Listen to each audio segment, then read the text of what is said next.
Bom, vamos continuar o nosso estudo. Nós estamos agora voltamos, né, no livro dos médiuns, capítulo 10. Finalmente vamos começar o capítulo 10, natureza das comunicações. É do item 133 ao 138. Bom, quais são os tópicos que a gente vai estudar? Os tipos de comunicações que existem, não é muito grande, talvez a gente consiga terminar hoje. Depois a gente passa para sematologia e tipologia. Bom, tem uma, duas, três, quatro tipos de comunicação, né? Porque no final ele vai falar quais são os meios de comunicação, né? Antes da gente começar, o que vocês acham? Que é possível receber todo tipo de comunicação ou só um tipo de comunicação? Acho que é possível todos. E o que é... Como assim? Você quer perguntar pra gente se um médium consegue receber todos? É Também, isso? também. Se numa reunião é possível ter todos os tipos de comunicações. E se for possível receber todos os tipos de comunicação, o que a gente pode fazer para melhorar o tipo de comunicação, se for possível, né? Dependendo da natureza do trabalho, né? Bom, todos às vezes não é possível, igual você falou, depende da natureza do trabalho, né? Porque os espíritos são selecionados, né? Então vão comunicar aqueles. E o que pode fazer para melhorar a comunicação? O médium precisa estudar para melhorar a comunicação. E não só o estudo, mas também a prática em si, a moral, né, do Uhum. médium. Porque, Eu por, penso assim. porque, por exemplo, a primeira coisa que a gente tem que pensar é o seguinte: isso que você falou de ser organizado, de os espíritos deixarem tudo muito bem, já tudo assim muito bem indicado e ter esse controle, é quando é uma reunião séria, né? Porque se não for uma reunião séria, E tem não interferência de tem, outros não, não espíritos. tem controle, né? Não tem esse auxílio de espírito, que os espíritos mais elevados não vão se interessar por reuniões que não sejam sérias, que sejam movidas à curiosidade, brincadeira. Então, pode vir qualquer tipo de comunicação e as comunicações que virem não vão ter nenhum tipo não vai agregar, né? Pode prejudicar, né? É, por causa. Porque, por exemplo, uma reunião séria tem toda uma aparelhagem, né? Tem todo um cuidado com as energias do médium, do espírito. Então é tudo muito bem. É, tudo muito harmonioso. Agora, um trabalho que não é sério é tudo desorganizado. E, por exemplo, é claro que numa reunião séria eu posso ter todos os tipos de comunicação, mas todas as comunicações têm um objetivo, têm uma utilidade. Se não for para ajudar aquele espírito, é para ajudar a treinar o discernimento dos médios. Então, todas as comunicações têm um objetivo, claro, né? Então, pode ter qualquer tipo de comunicação, mas elas têm um objetivo. Agora, a reunião que não é séria, não vai ter comunicação séria, instrutiva, só se for um familiar, às vezes um espírito familiar chamando a atenção, ó, oh, não faz isso, para com isso, né?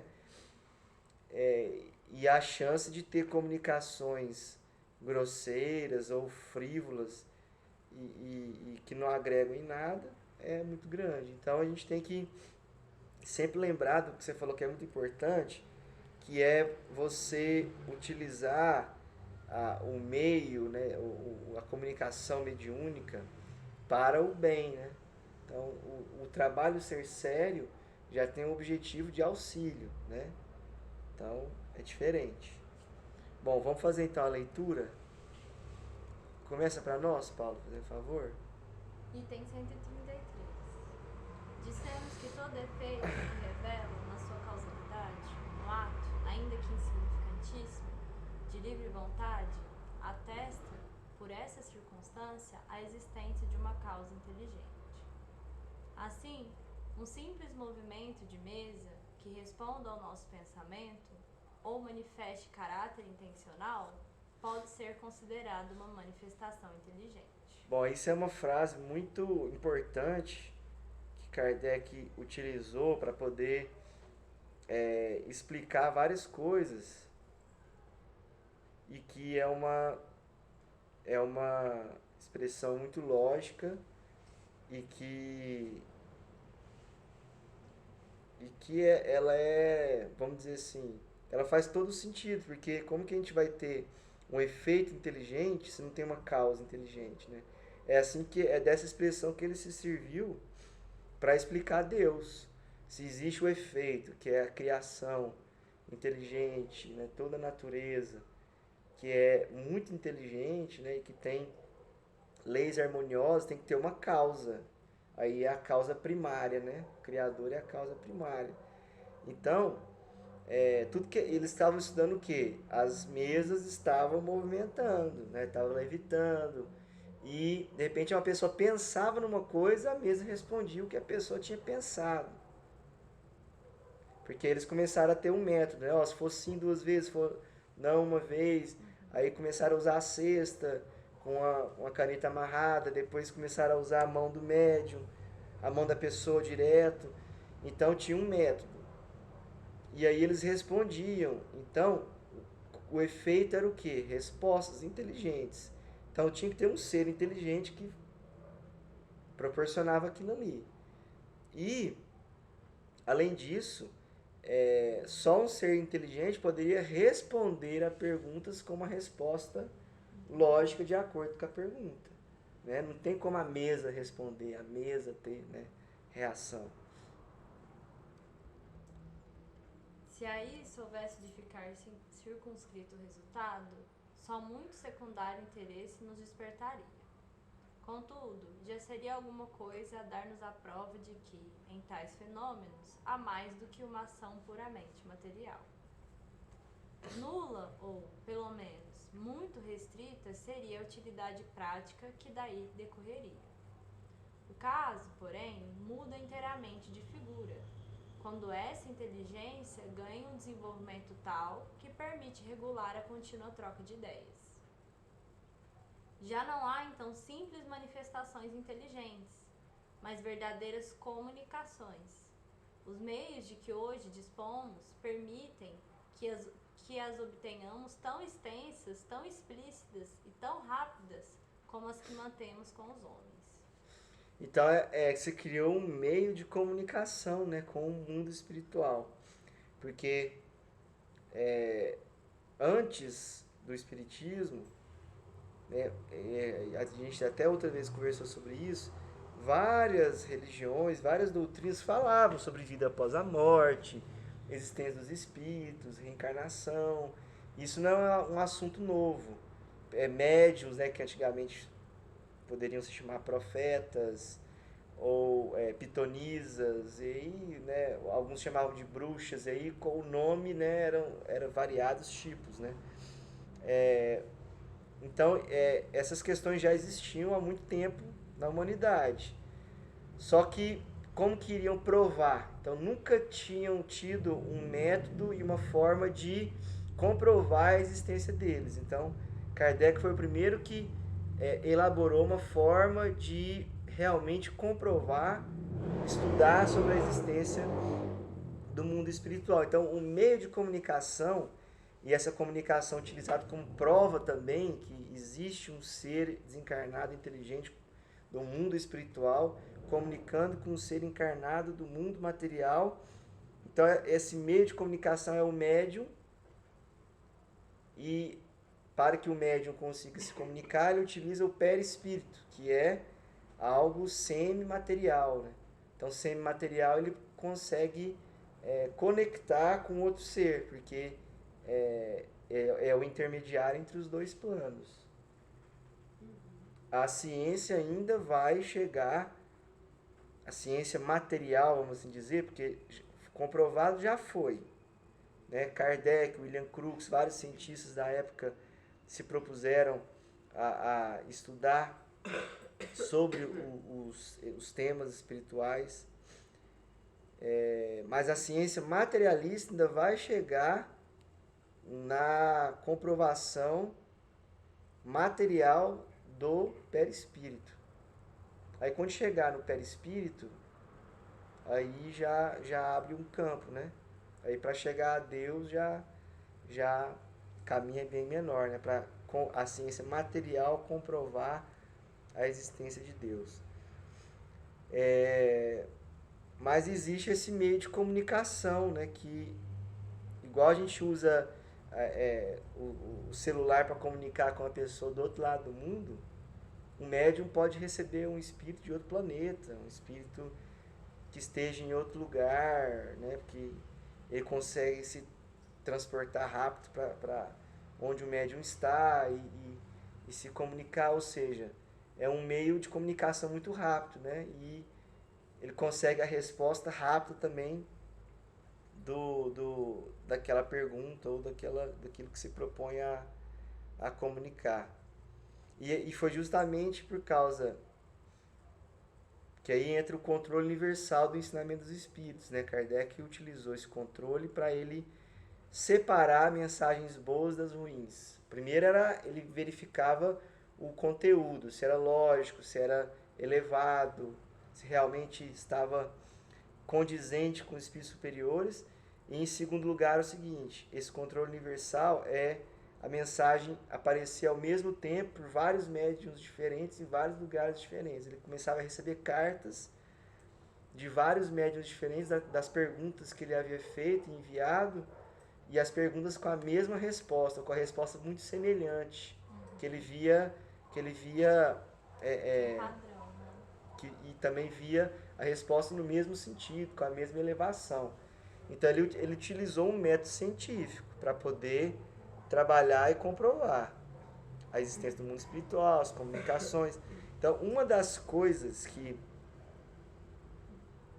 é importante para a gente saber na questão da natureza das comunicações, porque pode ter comunicação de todo tipo, já que existem seres inteligentes que se comunicam, nós sabemos que esses seres inteligentes, pelo menos que estão perto da Terra, são os que já viveram aqui na Terra, e que, da mesma forma que existem pessoas que são especialistas em tal assunto, que não têm conhecimento, que têm pouco, muito ou muitíssimo conhecimento, no mundo espiritual também da mesma forma. Existe espírito que brincalhão, zombeteiro, que não tem conhecimento, que tem um conhecimento básico, que tem muito conhecimento, que é espírito superior, e aí vai aumentando a escala. Então é importante a gente compreender a escala espírita. Ele até fala aqui, ó, quando estiver bem compenetrado segundo a escala espírita,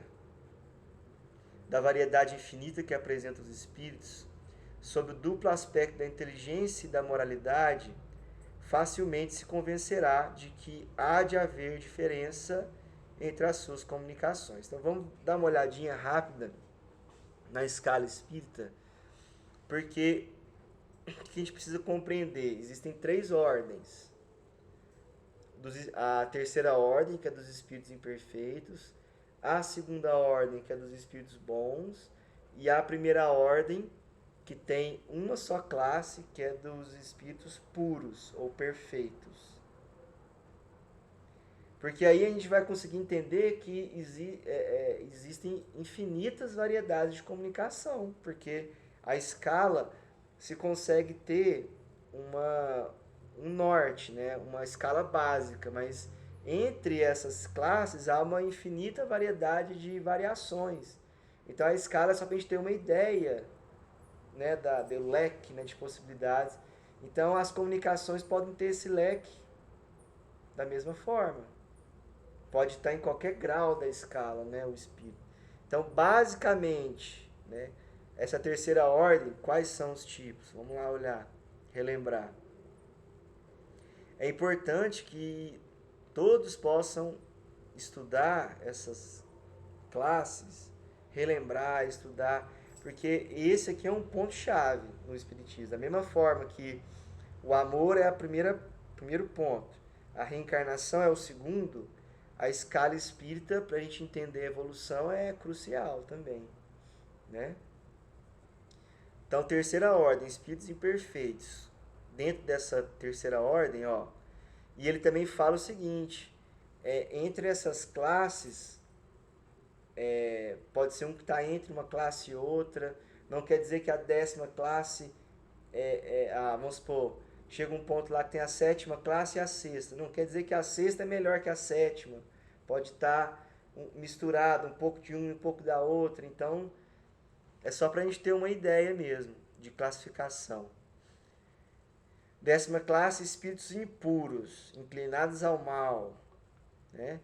Conselhos pérfidos, sopram discórdia, desconfiança. É a última escala, né? Espíritos levianos, ó, são ignorantes, maliciosos, irrefletidos, zombeteiros, metem-se em tudo, a tudo respondem. Vulgarmente tratados de duendes, trasgos, gnomos, diabretes, né, o que a gente chamava disso, né, são os espíritos que são dessa classe aí. Todas essas imagens, lembra que a gente já conversou sobre os filmes de zumbi, lobisomem, todas essas imagens de seres diferentes, exóticos, são formas que os espíritos atingem no plano espiritual, né? Por exemplo, depende da personalidade, né? Da personalidade e da escala evolutiva. Então, dependendo da personalidade do espírito, seu perispírito se transforma naquela personalidade que ele tem, né? Se ele é um espírito zombeteiro, ele vai ter a forma de um duende, de um gnomo, de um diabrete, porque o perispírito vai ter essa aura, né? Vai trazer essa forma para ele, né? Igual um dos livros do André Luiz, que fala da psicografia do Chico, que fala de uma... Eu não lembro agora o livro, mas era uma parte que falava de uma mulher linda, muito bem aparentada, todas as pessoas olhavam e tal, e só que quando ela... Aí eles convidaram para o André Luiz olhar quando ela estava no sono, para verem a verdadeira face, a verdadeira forma dela. Aí quando ela sai do corpo, a forma dela era de uma bruxa, toda deformada, esquisita, tudo.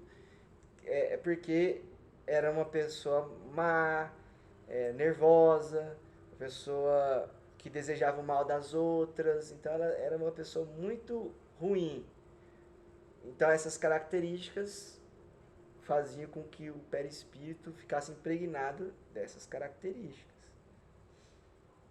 Então isso é interessante. O perispírito ele toma a forma, porque o pensamento é criador. Hoje a gente mandou uma mensagem que fala, não sei se vocês chegaram a ler, que fala justamente sobre o pensamento, que é criador. Então, de acordo com os nossos pensamentos, nosso pensamento cria formas exteriores, a gente influencia e ao mesmo tempo a gente absorve esses pensamentos e reflete no nosso perispírito aquilo que a gente cria de pensamento.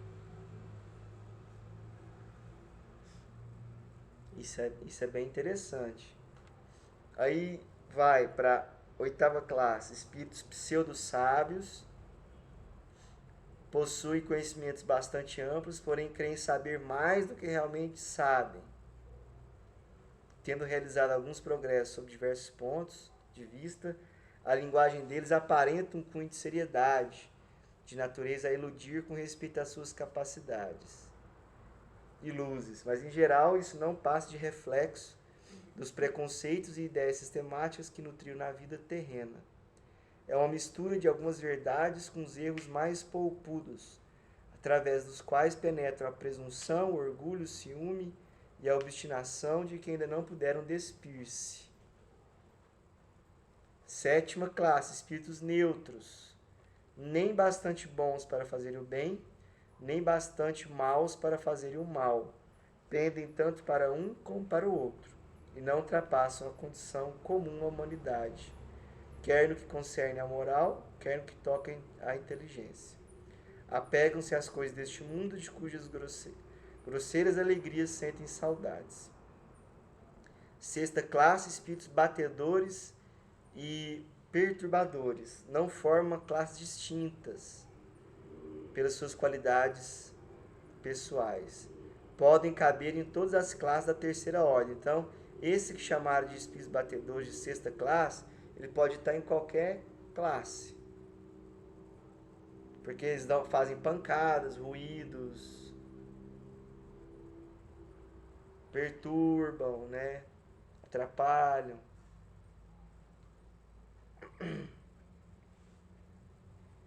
Aí vem a 2ª ordem, bons espíritos ou espíritos bons. Aí vem os caracteres gerais, né? Predominância do espírito sobre a matéria, desejo do bem. Suas qualidades e poderes pelo bem estão em relação com o grau de adiantamento que hajam alcançado. Uns têm a ciência, outros a sabedoria e a bondade. Os mais adiantados reúnem o saber às qualidades morais. Então tem os dois. Quais são? 5ª classe, espíritos benévolos. A bondade neles é a qualidade dominante. Apraz-lhes prestar serviço aos homens e protegê-los. Limitados, porém, são seus conhecimentos. Hão progredido mais no sentido moral do que no sentido intelectual.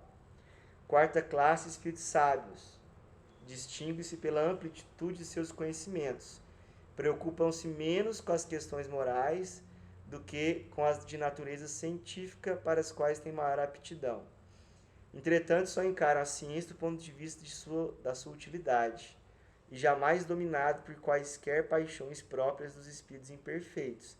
Então, eles têm mais conhecimento do que virtudes, mas não chega ao ponto de eles serem da 3ª classe do mal predominar. Não, o bem neles já predomina, só que eles têm muito mais conhecimento. 3ª classe, espíritos de sabedoria. As qualidades morais da ordem mais elevada são os que os caracteriza. Sem possuírem ilimitados conhecimentos, são dotados de uma capacidade intelectual que lhes faculta juízo reto sobre os homens e as coisas. Então, eles já têm dessa 3ª classe, já tem uma elevação de conhecimento e já tem uma elevação moral, né?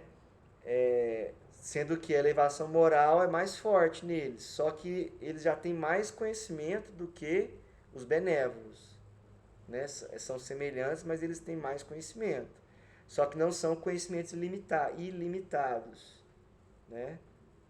Não é aquele conhecimento. Aí vem a 2ª classe, espíritos superiores. Reúnem a ciência, a sabedoria e a bondade. A questão de sabedoria também vem muito da questão da vivência, né? Da experiência. Você me lembrou um livro que eu li, agora não vou lembrar o nome, um velho que tinha essa sabedoria, mas ele não tinha estudado, não tinha conhecimento, assim, não sabia nem ler, mas ele tinha uma sabedoria de vida. Já coisas adquiridas, né? Adquiridas anteriormente. Os espíritos de sabedoria, por exemplo, Bezerra de Menezes e Luiz Persanulfo, são espíritos de sabedoria. Ou até mesmo espíritos superiores, porque dentro dos espíritos superiores também existe uma escala. Porque, por exemplo, o espírito da verdade é espírito superior. E o Chico Xavier também. Só que o espírito da verdade está acima do Chico, né? Porque o espírito da verdade é o mentor do Chico, né? Então, dentro dessas classes também tem os degraus dentro dela, né? Aí vem a 2ª classe, espíritos superiores. Esses em si reúnem a ciência, a sabedoria e a bondade. Da linguagem que empregam se exala sempre benevolência. É uma linguagem invariavelmente digna, elevada e muitas vezes sublime. É Espírito da Verdade, Chico Xavier. Sua superioridade os torna mais aptos do que os outros a nos darem noções exatas sobre as coisas do mundo incorpóreo, dentro dos limites do que é permitido ao homem saber.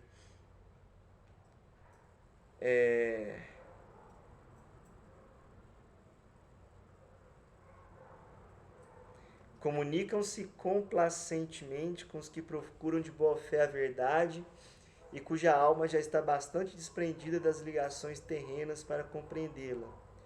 Afastam-se, porém, daqueles a quem só a curiosidade impele, ou que, por influência da matéria, fogem à prática do bem.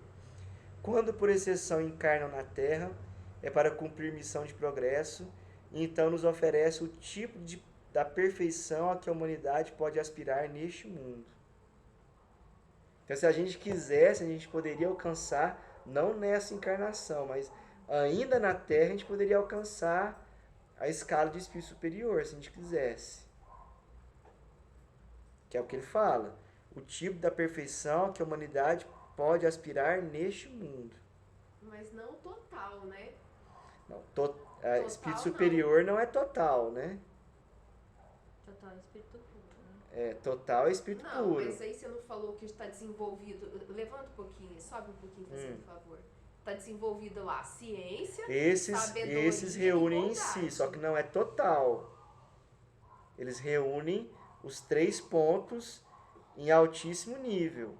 Numa Porque só para ser... existência? Não. Está falando da característica do espírito, que eles reúnem isso tudo. O Chico Xavier, o Espírito da Verdade, eles não tiveram só existência aqui na Terra, tiveram existência em muitos outros planetas. Assim como nós já tivemos existência em muitos outros planetas.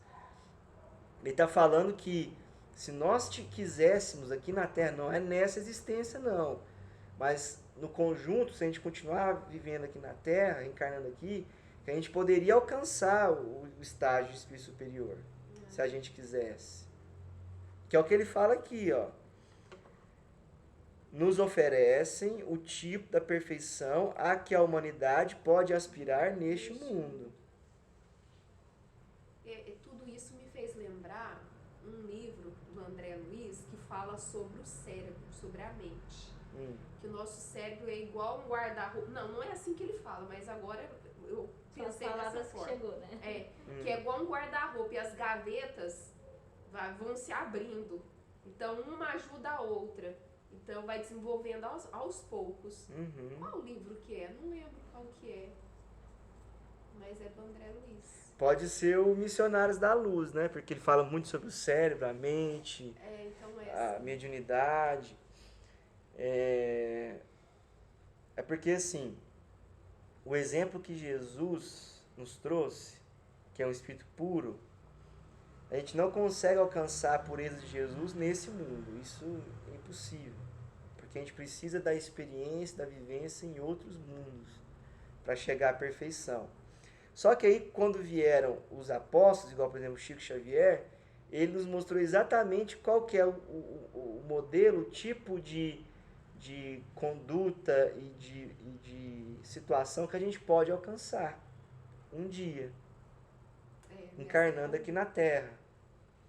Não nessa existência, porque nessa existência não tem como a gente passar, às vezes, de uma terceira classe, de uma segunda classe, dá um salto assim, para a primeira, né? Quer dizer, para a primeira classe da segunda ordem, né? Não tem como. Então, mas eles só encarnam para cumprir missão. É missionário. O Bezerra de Menezes, depois da última encarnação dele, creio que ele tenha chegado no início dessa classe de espírito superior, porque ele não precisaria mais encarnar aqui na Terra, né? Mas ele pede para ficar aqui na Terra para ajudar as pessoas.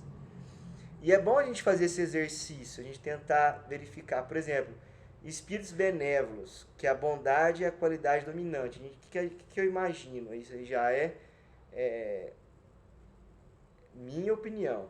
Né? Por exemplo, Meimei, Maria Dolores, acho que esses espíritos estão na condição de espíritos benévolos. Sheila, e que a qualidade dominante é a bondade, né? Apesar de que esses espíritos têm um conhecimento, né? É porque ele não fala exatamente limitado quanto, né? Porque elas podem também ser espíritos de sabedoria. Às vezes naquela missão, naquele momento, ela estava praticando mais A bondade. bondade. Exatamente. Porque a gente sabe também que quando o espírito ele precisa das reencarnações como mulher e as reencarnações como homem para desenvolver os dois aspectos, né, de evolução. Porque o espírito puro não tem o sexo, né, porque adquiriu a pureza, adquiriu todas as qualidades. Mas enquanto a gente está em evolução, a gente precisa desenvolver ambas as qualidades, masculinas e femininas. E no ponto que nós estamos de evolução, a gente pode ter uma predominância, ou a predominância masculina, ou a predominância feminina. Então, quando nós reencarnamos para desenvolver o aspecto feminino, a gente acaba desenvolvendo o aspecto moral, da bondade, das virtudes. Então, eu não sei onde que eu li que fala essa predominância, às vezes ela é muito perceptível quando o espírito encarna muitas vezes como homem ou como mulher, consecutivamente. Aí fica muito predominante. O que acontece? No nosso estado, que a gente se encontra, nós já reencarnamos milhares de vezes.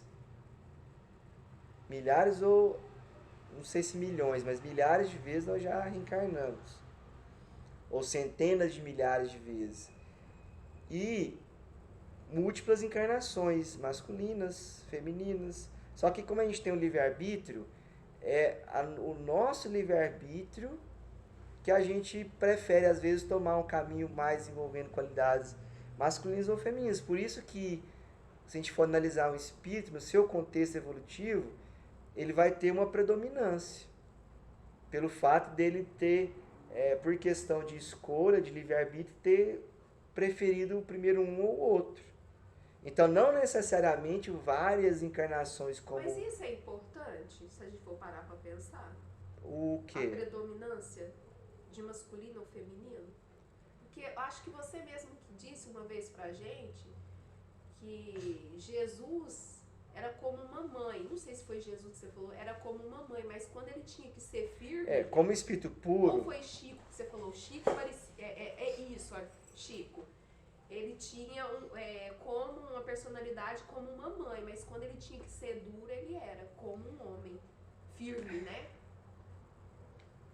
Se a gente for analisar as encarnações do Chico aqui na Terra, as reencarnações do Chico aqui na Terra, ele teve umas 8 ou 9 encarnações masculinas e umas 3 femininas. Uma delas foi de rainha do Egito.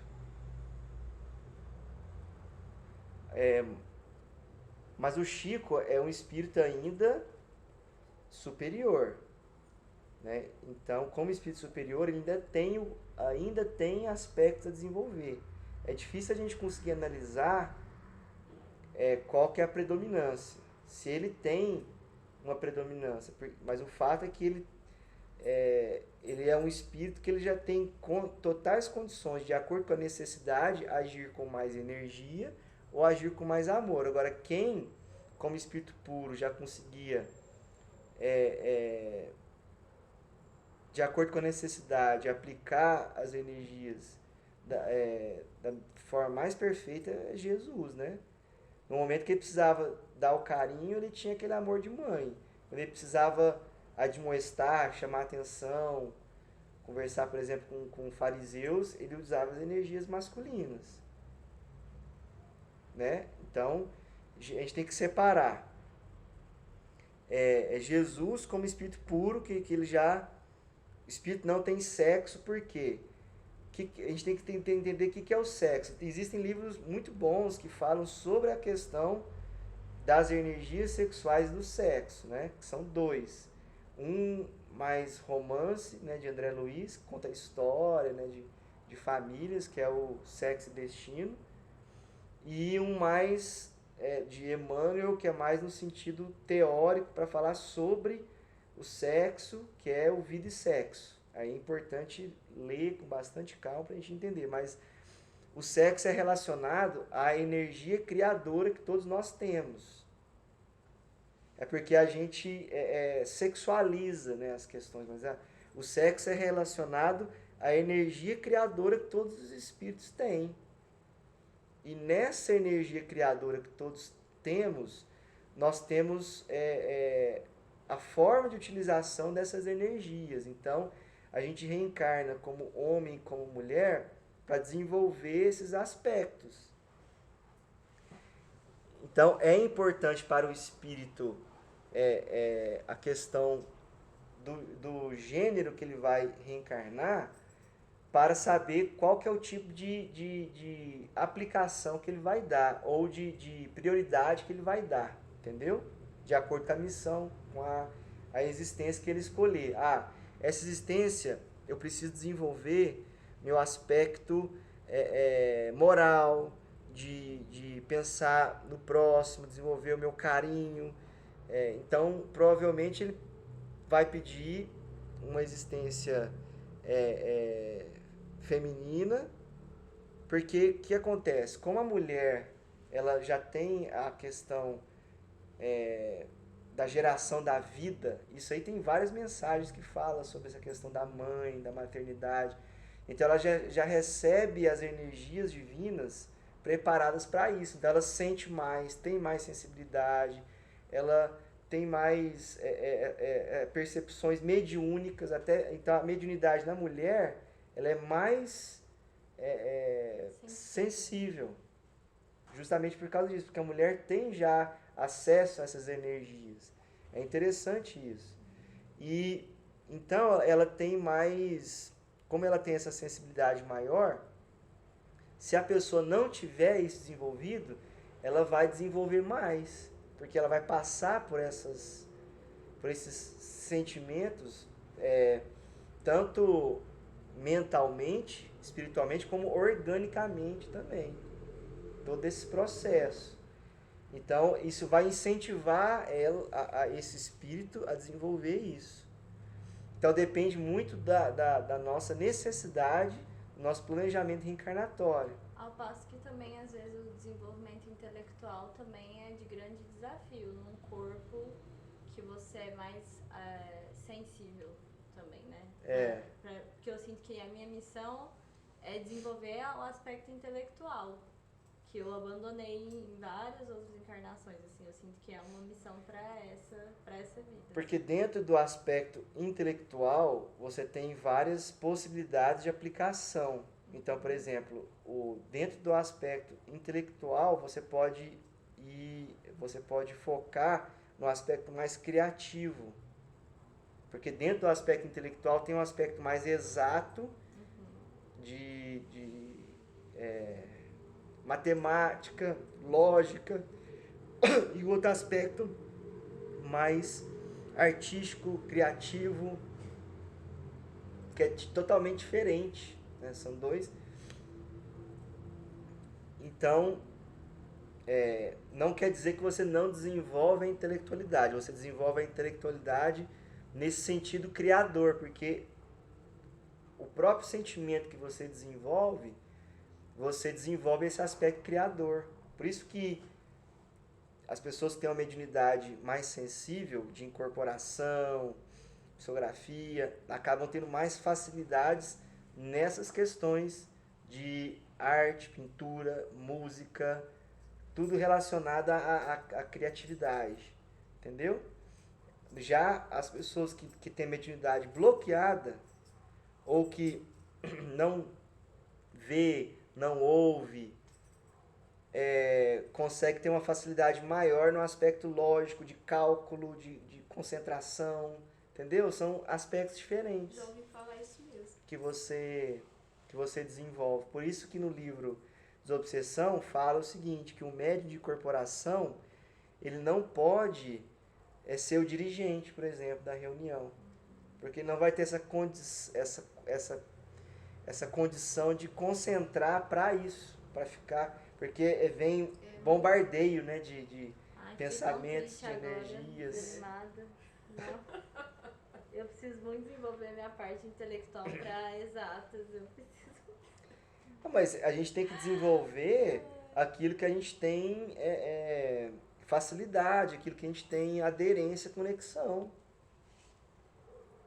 Que gosta, né? Mas dentro da criatividade, por exemplo, eu vou falar assim, na sua área que você está entrando agora, farmácia. Farmácia, não é? Você está entrando no aspecto criativo. Sim. Mas querendo Né? ou não. Aí, lógico que a química tem um cálculo, mas não é o principal, né? Sim, Não é o foco.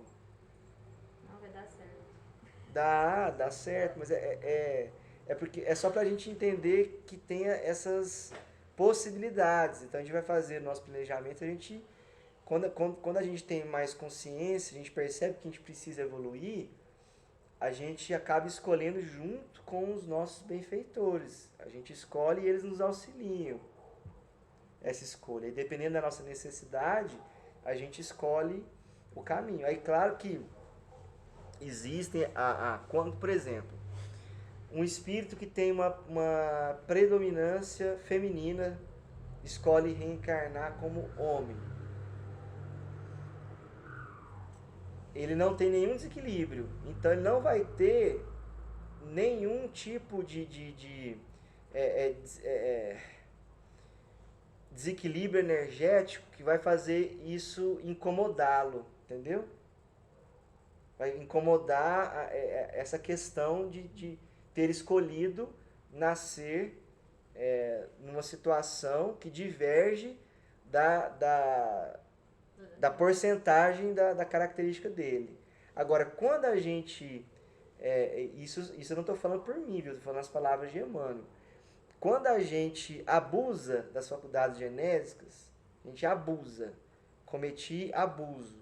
Aí eu fiz lesões no meu centro genésico, no campo perispiritual. Aí eu posso nascer com um sexo invertido para expiação. Aí eu sinto... aí eu não sinto que aquele corpo é o meu. Eu posso sentir um incômodo, sinto às vezes entendeu? Muda a questão. Então, quando se vem com sexo invertido, por questão de abuso das faculdades genésicas, isso acaba incomodando o espírito, porque ele abusou, aí ele queria, vamos supor que o desejo dele seria, vamos supor que ele abusou das faculdades genésicas como homem, aí ele nasce como mulher, aí o que ele vai querer? Continuar abusando das faculdades genésicas masculinas. Então, claro que não é o assunto de hoje, mas aí no Vida e Sexo o Emmanuel desenvolve bem nesse sentido. E tem entrevistas também do Chico falando sobre isso, dessas questões do sexo invertido, que o espírito acaba se sentindo muito incomodado e aí acaba se tornando uma provação para o espírito, né? Porque ele vai ter que lidar com todas essas energias difusas, né? Essas energias desequilibradas, e isso aí vai ser um desafio, né? Então, a gente está falando dos espíritos que podem encaixar nos espíritos de sabedoria. Meimei, né? Maria Modesto, Maria Dolores. A gente vê espíritos que têm essa natureza moral. Por exemplo, se a gente lembrar Maria de Nazaré, provavelmente Maria de Nazaré já alcançou a classe de espírito superior, né? Ela tem uma falange de espíritos que vão ajudar os suicidas, por exemplo. Então, trabalhos de renúncia, de sacrifício, né, para ajudar os necessitados. É claro que vai chegar um momento que aquele espírito vai necessitar desenvolver o intelectual, se não tiver desenvolvido tanto, né? Vai precisar desenvolver o intelectual para chegar na classe de espírito superior e depois espírito puro. Mas é provável que Maria de Nazaré foi um espírito que evoluiu primeiro moralmente, depois evoluiu intelectualmente. Então, você chegou no ponto que eu queria. No plano espiritual, a gente também continua progredindo. E pode se progredir muito. Mas o moral progride mais encarnado, né? Encarnado. E o intelectual pode se estudar no plano espiritual e desenvolver o intelectual lá também, encarnado também. Né? Mas o moral é encarnado. E muitas vezes a gente pode pedir missões para a gente utilizar o nosso intelecto para auxiliar a humanidade. E aí, com esse auxílio à humanidade, a gente... Como resultado moral, né? Tava chegando também. Utiliza o intelectual para o bem, né? E aí, essa utilização faz com que o espírito desenvolva mais ainda intelectualmente, porque ele adquire merecimento, né, para elevar, né? Nossa, é uma grande prova. Que ele pode cair na ambição, né? Por exemplo, creio que o Einstein esteja nessa classe aqui de espíritos sábios. Né? Que ele evoluiu muito intelectualmente, tem um bom coração, porque ele falava de Deus, né? Ele falava sobre a paz, né? Sobre fazer o bem. Tem várias frases dele falando sobre isso. Então, a gente imagina que ele seja um espírito sábio. Então, a gente fazer esse exercício é bom, porque a gente vai conseguir distinguir, porque como é que a gente sabe da natureza das comunicações? A gente entender a classe, né? A gente entender a escala dos espíritos, e a gente, às vezes, fazer o exercício de tentar classificar os espíritos. Aí a gente vai aprendendo a discernir, né? Colocar cada um na... Então é importante a gente estudar isso sobre... Eu não coloquei os espíritos puros, né? Pra gente... Então a primeira ordem é só uma classe, né? Percorreram todos os graus da escala e se despojaram de todas as impurezas da matéria. Não tem mais que sofrer provas nem expiações. Não estando mais sujeitos à reencarnação em corpos perecíveis, realizam a vida eterna no ser de Deus. Gozam de inalterável felicidade, porque não se acham submetidos às necessidades. Essa felicidade não é de ociosidade monótona. Eles são os mensageiros, os ministros de Deus, cujas ordens executam para a manutenção da harmonia universal. Então, Jesus é o mensageiro, ministro de Deus. Chico Xavier e Espírito da Verdade são mensageiros, ministros de Jesus. E assim vai, em todo o universo sempre tem essas relações, né? A gente é médium, a gente a todo momento é médium, né?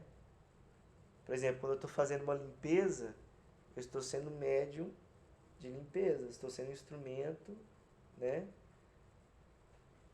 para a realização de alguma atividade. Então, a todo momento a gente é médium, a gente é instrumento, né, do bem ou do mal, né?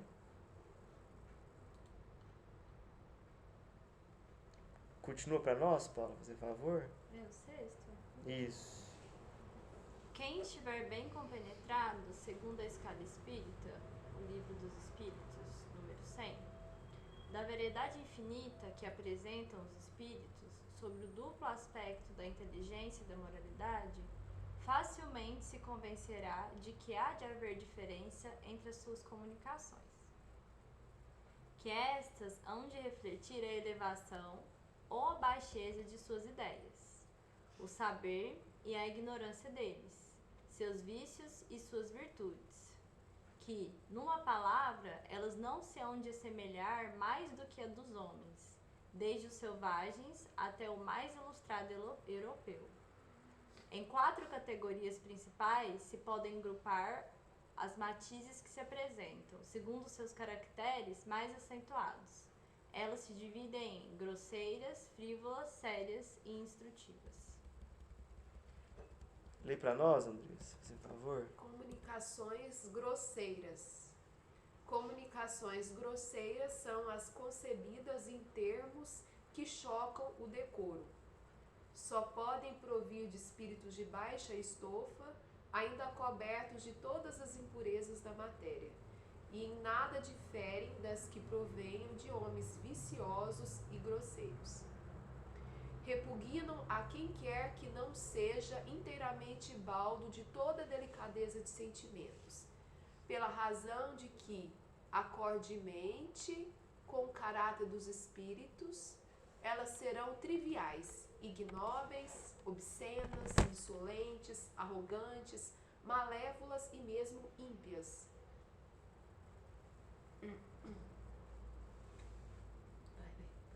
Tá de boa? Pode continuar, Pode Andressa. continuar? Comunicações frívolas. As comunicações frívolas emanam de espíritos levianos, zombeteiros ou brincalhões, antes maliciosos do que maus, e que nenhuma importância ligam ao que dizem. Como nada de indecoroso encerram, essas comunicações agradam a certas pessoas que com elas se divertem, porque encontram prazer nas confabulações fúteis em que muito se fala para nada dizer. Tais espíritos saem-se às vezes com tiradas espirituosas e mordazes, e por entre facécias vulgares dizem não raro duras verdades, que quase sempre ferem com justeza. Em torno de nós pululam os espíritos levianos, que de todas as ocasiões aproveitam para se intrometerem nas comunicações. A verdade é que menos os preocupa. Daí o maligno encanto que acham em mistificar os que têm a fraqueza e mesmo a presunção de neles crer sob palavra. As pessoas que se comprazem nesse gênero de comunicações naturalmente dão acesso aos espíritos levianos e falaciosos. Delas se afastam os espíritos sérios, do mesmo modo que na sociedade humana os homens sérios evitam as companhias dos doidivanas. Comunicações sérias. As comunicações sérias são ponderosas quanto ao assunto e elevadas quanto à forma. Toda comunicação que isenta de frivolidade e de grosseria objetiva um fim útil, ainda que de caráter particular. É por esse simples fato uma comunicação séria. Nem todos os espíritos sérios são igualmente esclarecidos. Há muita coisa que eles ignoram e sobre que podem enganar-se de boa fé. Por isso é que os espíritos verdadeiramente superiores nos recomendam de contínuo que submetamos todas as comunicações ao crivo da razão e da mais rigorosa lógica. No tocante a comunicações sérias, cumpre-se se distingam as verdadeiras das falsas, o que nem sempre é fácil, porquanto exatamente à sombra da elevação da linguagem é que certos espíritos presunçosos ou pseudo-sábios procuram conseguir a prevalência das mais falsas ideias e dos mais absurdos sistemas. E para melhor acreditados se fazerem e maior importância ostentarem, não escrupulizam de se adornarem com os mais respeitáveis nomes e até com os mais venerados. Esse um dos maiores escolhos da ciência prática. Dele trataremos mais adiante com todos os desenvolvimentos que tão importante assunto reclamam, ao mesmo tempo que daremos a conhecer os meios de premonição contra o perigo das falsas comunicações. Vai ter uma parte só sobre as mistificações.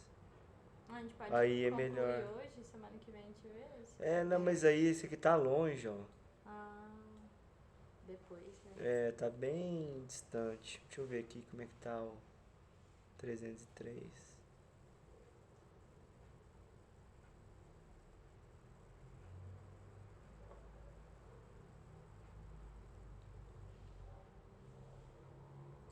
Se bem que dá pra... É pequeno, dá pra gente fazer. Dá pra gente ler. A gente pode ler, semana que vem a gente pode ler isso aqui. Das mistificações. Qual número que a Importante. gente tá? 136. 136? Aí a gente faz uma observação e pula lá pro 303 pra ler só sobre as mistificações. Então quer dizer que dentro das comunicações sérias, a gente tem que distinguir as verdadeiras, quer dizer, as realmente sérias, das que têm um verniz de comunicação séria, que é o do pseudo-sábio, que é mais difícil conseguir diferenciar. Aí que a gente vai ter que estudar aquele das mistificações, porque tem como a gente conseguir identificar e separar. Bom, mas eu acho que as grosseiras e as frívolas é bem tranquilo, né? Grosseira é aquele espírito ruim, aquele espírito ainda que está bem...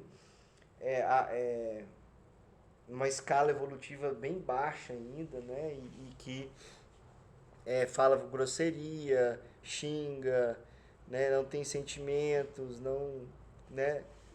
Então, por exemplo, as primeiras comunicações lá daquele rapaz que ficou 200 anos na casa lá era comunicação grosseira, lembra? Charles Dupont. Depois vem a comunicação frívola. Naquele mesmo lá do Charles Dupont, ou próximo, quando a gente estudou, a gente lembra que a gente viu umas perguntas que o espírito respondia brincando? Acho que era da época que a gente falava sobre a guerra, que a gente estudou algumas comunicações, acho que de um soldado, e que ele era brincalhão, ficava tirando sarro. Comunicação frívola é aqueles dos espíritos brincalhões, dos zombeteiros. Por isso que é importante a gente entender a escala. Os espíritos brincalhões e zombeteiros vão dar comunicações frívolas. Os espíritos ainda arraigados no mal vão dar as comunicações grosseiras, são violentos, né? Vai bater, né? Vai fazer barulho e tal, com violência, né? E as comunicações sérias são aquelas que têm um fim útil, né? Aí, nem toda comunicação séria é de um espírito esclarecido, então a gente tem que saber diferenciar a comunicação séria verdadeira, né? E as comunicações instrutivas, que é um tipo de comunicação séria. Então, comunicações instrutivas são as comunicações sérias, cujo principal objeto consiste no ensinamento qualquer, dado pelos espíritos sobre as ciências, a moral, a filosofia, etc. São mais ou menos profundas, conforme o grau de elevação e de desmaterialização do espírito. Para se retirarem frutos reais dessas comunicações, preciso é que elas sejam regulares e continuadas com perseverança. Os espíritos sérios se ligam aos que desejam instruir-se e lhes secundam os esforços, deixando aos espíritos levianos a tarefa de divertirem os que tais os que em tais manifestações só vêm passageira distração. Então, se a gente estiver só preocupado em curiosidade, distração, passatempo, a gente vai ter só comunicação frívola, né? Isso vale também para o nosso desejo de melhorar. Quando a gente muda, desperta, muda a nossa criação mental para um desejo de estudar, de fazer o bem, de melhorar, a gente já vai ter a companhia de bons espíritos que vão nos inspirar para isso. Então, por exemplo, se a gente está dedicando os estudos, a gente vai cada vez aprender mais, porque a gente vai ter bons espíritos que estão ajudando a gente nesse sentido, inspirando. Então, olha lá, os espíritos sérios se ligam aos que desejam instruir-se e lhes secundam os esforços. Unicamente pela regularidade e frequência daquelas comunicações se pode apreciar o valor moral e intelectual dos espíritos que as dão e a confiança que eles merecem. Se, para julgar os homens, se necessita de experiência, muito mais ainda é esta necessária para se julgarem os espíritos. A gente já tem dificuldade para conseguir discernir encarnados, né? Não, aquela pessoa, será que ela é boa ou será que ela é má? Será que, né? É difícil a gente conseguir separar, discernir, né? Então, para desencarnar tem que ter uma preparação maior ainda. Mas a grande questão é: reconhece-se a árvore pelo fruto. Então tem que analisar isso. No caso dos espíritos, se reconhecem pelas mensagens, né? Pelas suas comunicações, a gente conhece a árvore, né? Qualificando de instrutivas as comunicações, supômo-las verdadeiras, pois o que não for verdadeiro não pode ser instrutivo, ainda que dito na mais imponente linguagem. Nessa categoria não podemos, conseguintemente, incluir certos ensinos que de sério apenas têm a forma, né, que é o dos pseudo-sábios.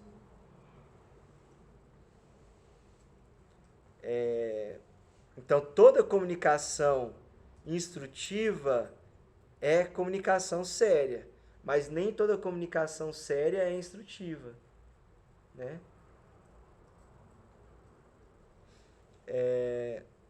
Cadê?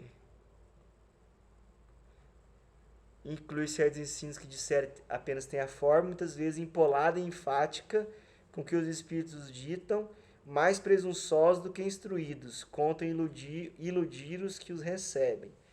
Mas não podendo suprir a substância que lhes falta, são incapazes de sustentar por muito tempo o papel que procuram desempenhar. A breve trecho traem-se, pondo a nu a sua fraqueza, desde que alguma sequência tenha os seus ditados ou que eles sejam levados aos seus últimos redutos. Então, o segredo é continuar a comunicação, né? Se a comunicação for sempre elevada, né, é de um espírito bom, né, ou mais elevado. Agora, a comunicação de espíritos pseudo-sábios vai chegar o momento que aquele espírito vai se trair. Ele vai dar uma escorregada, ele vai dar uma... Por quê? Porque ele não tem conteúdo para manter, né? Aquele nome que ele coloca, ou aquela situação que ele quer enganar, né? Então, a breve trecho traz-se. Então, em questão de 2, 3, 4 comunicações, ele já se mostra verdadeiramente. Meios de comunicação. São variadíssimos os meios de comunicação. Atuando sobre os nossos órgãos e sobre todos os nossos sentidos, podem os espíritos manifestar-se à nossa visão por meio das aparições, né? O espírito aparece só para nós, né? São os clarividentes, né? Ao nosso tato, por impressões tangíveis, visíveis ou ocultas. A audição pelos ruídos. ao olfato por meio de odores sem causa conhecida, né? Quando a gente sente... Foi hoje, não foi? Licença. Que eu tava sentindo cheiro de incenso, eu chamei meu pai, chamei a Paula, eles não estavam sentindo nada. Eu tava sentindo lá dentro um cheiro. Não era ruim não, mas era um cheiro... Tava um cheiro assim, forte, né, de incenso. Mas é interessante, porque são as comunicações, né? Que não é só pela visão, né? Não é só pela palavra. Tem como a gente comunicar por diversas formas, né? Vou falar dele. Este último modo de manifestação, se bem muito real, é incontestavelmente o mais incerto, pelas múltiplas causas que podem induzir em erro, né? Às vezes é um churrasco que tá tendo ali, a gente sente o cheiro. Às vezes é alguém que passa na rua com perfume e a gente, né? Nem sempre, mas por exemplo, várias vezes, por exemplo, meu avô tinha um cheiro característico. Da presença dele, ele tinha um cheiro dele. E várias vezes, em determinados lugares, eu senti o cheiro dele, aí não tem como, né? Então são coisas assim que a gente tem que estar atento, né? Daí não nos demorarmos em tratar dele. O que devemos examinar com cuidado são os diversos meios de se obterem comunicações, isto é, uma permuta regular e continuada de pensamentos. Esses meios são as pancadas, a palavra e a escrita.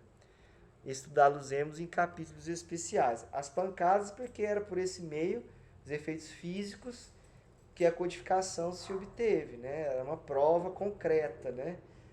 A palavra é a incorporação, é uma forma direta de comunicação, né? E a escrita, a psicografia.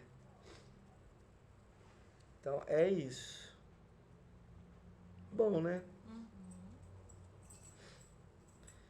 Ô, Roberto, teve uma vez que eu li uma comunicação de um ser de outro planeta, eu acho que era Júpiter, e tá na Revista Espírita. Depois eu vou postar no grupo. E pelas respostas são muito objetivas. E a gente lê e fala assim, nossa, que resposta! A gente se melindra com a resposta. Porque ela é muito objetiva, né? Depois eu vou mandar no grupo. Mas o que Kardec comenta no final? Que é de espírito bom, que é de algum estudo que está fazendo, e esse espírito é um espírito que ele... Não, mas lá já é um planeta desenvolvido, não é? Não, sim, mas é porque tem determinados trechos da Revista Espírita que se estuda comunicação falsa, comunicação, ou nesse caso já era um estudo de uma comunicação verdadeira. Você lembra? Não lembro.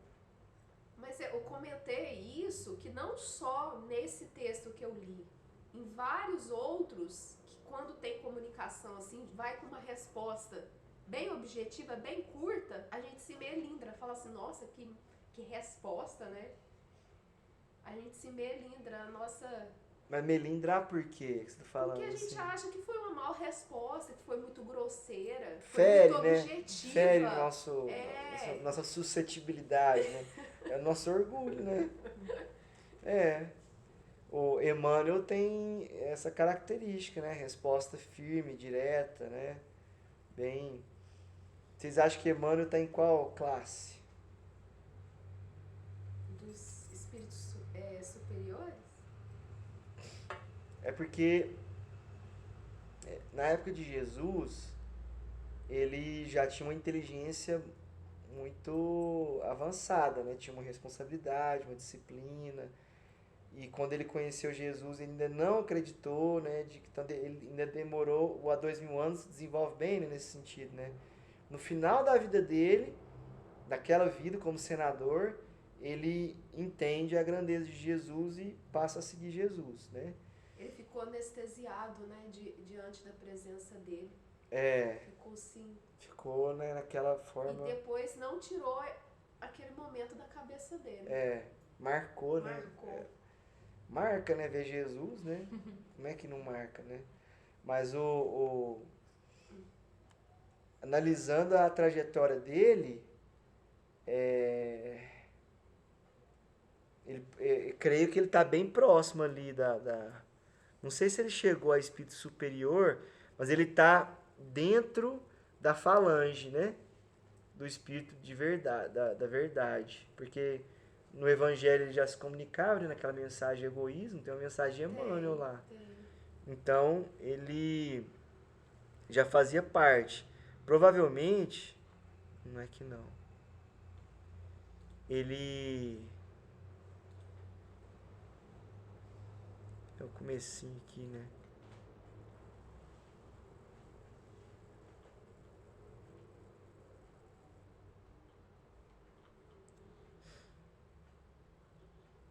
Fazendo parte da falange, obrigatoriamente ele tem que ser da segunda ordem, né? Bons espíritos.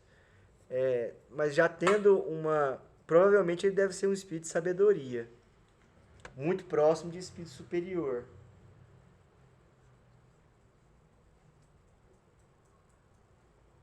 Olha lá. Sem possuírem ilimitados conhecimentos, são dotados de uma capacidade intelectual que lhes faculta juízo reto sobre os homens e as coisas.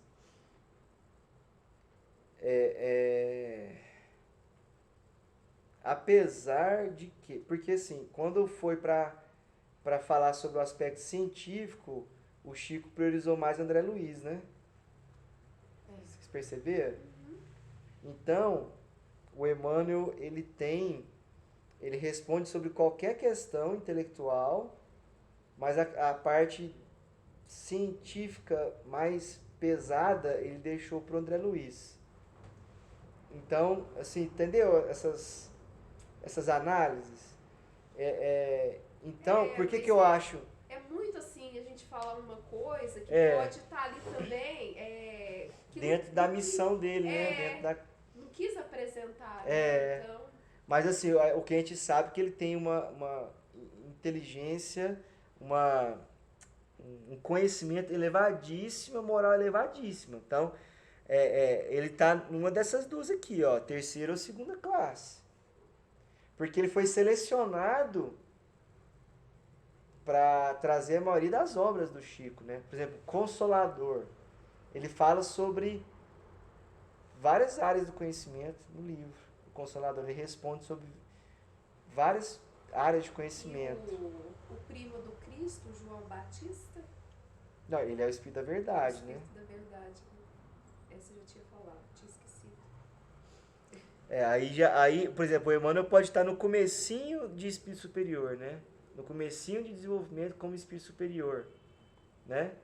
O João Batista, o Chico Xavier já está lá no final, né? Quase chegando a Espírito Naquele Puro. momento da transfiguração, Elias, Jesus e João Batista? E Moisés, né? E Moisés. Elias, não, é João Batista, Jesus e Moisés, né? Na transfiguração, né? Mas João Batista não era Elias? Mas não é João Batista, Jesus e Moisés que estavam ali junto, na transfiguração? João Batista é Elias.